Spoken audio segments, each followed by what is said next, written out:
une affaire dont on pourrait entendre parler potentiellement pendant quelques années. C'est l'affaire Lassana Diarra. C'est la Cour de justice de l'Union européenne qui lui a donné raison. Qui lui a donné raison dans une affaire qui l'opposait au Lokomotiv Moscou. Et que nous dit on va essayer de simplifier un peu, de vulgariser un peu tout ça. La Cour de justice de l'Union européenne, elle invite en quelque sorte à faire évoluer la législation pour que les footballeurs ne soient plus prisonniers et à la merci de leur club pendant la durée de leur contrat. Donc ça peut être une vraie évolution, une vraie révolution potentiellement. Maxime, est-ce que ça peut simplement être la fin des transferts, du mercato tel qu'on le connaît? Alors on n'en est pas encore là, mais ça peut à terme être une secousse sismique équivalente à l'arrêt Bosman, tout simplement. Voilà, l'arrêt Bosman qui a révolutionné le marché des transferts il y a bientôt 30 ans, en libéralisant les joueurs et leur permettant d'aller jouer à l'étranger dans l'Union européenne. En nombre, infini.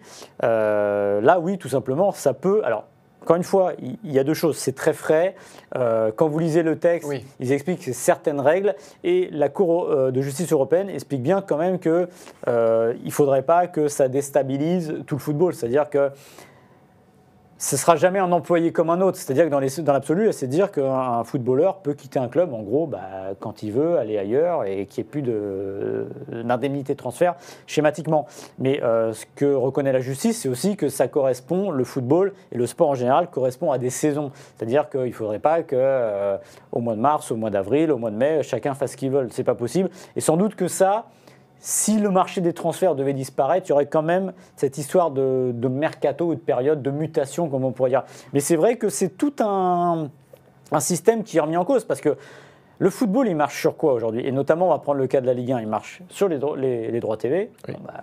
Ça marche moins bien.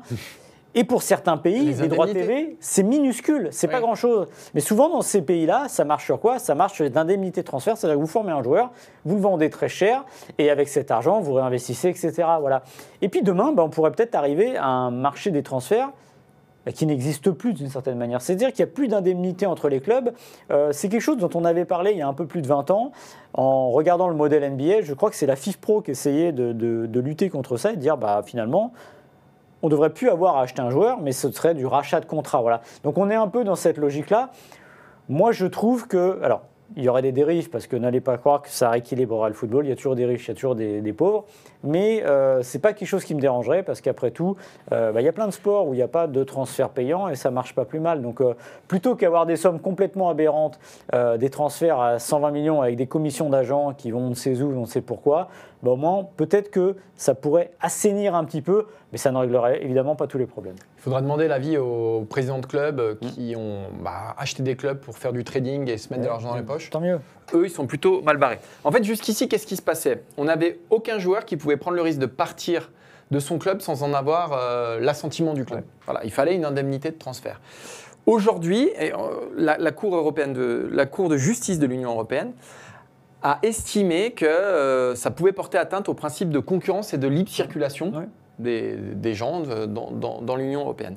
Donc c'est ça, ce point très précis, qui met un peu en danger. Alors, je vais être transparent. Avant cette émission, j'ai eu Jean-Michel Aulas, ancien président de l'Olympique Lyonnais, pour parler de tout à fait autre chose. Et on a parlé de ça brièvement. Il m'a quand même dit, ça pourrait être la fin quand même des transferts tels qu'on le connaît, du mot transfert.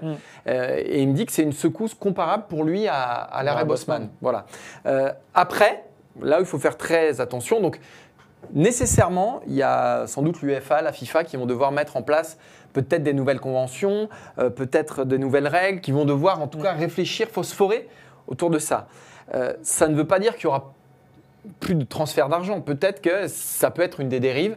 Et c'est plus le club qui vend qui va toucher l'argent, mais ça va être le joueur et les agents. Parce que il faudra bien que, pour convaincre le joueur, il faudra une prime à la signature. Et ça peut peut-être être... C'est le modèle américain. Voilà, sport. Exactement, le modèle américain. Où ce seront toujours les plus riches qui auront les meilleurs joueurs et ceux qui ont moins de fric qui se retrouveront avec ce qui reste sur le marché. Donc ça remet pas fondamentalement tout en cause, mais ça peut remettre en tout cas en cause les mécanismes du marché des transferts, même s'il faut rester très prudent quand même encore aujourd'hui.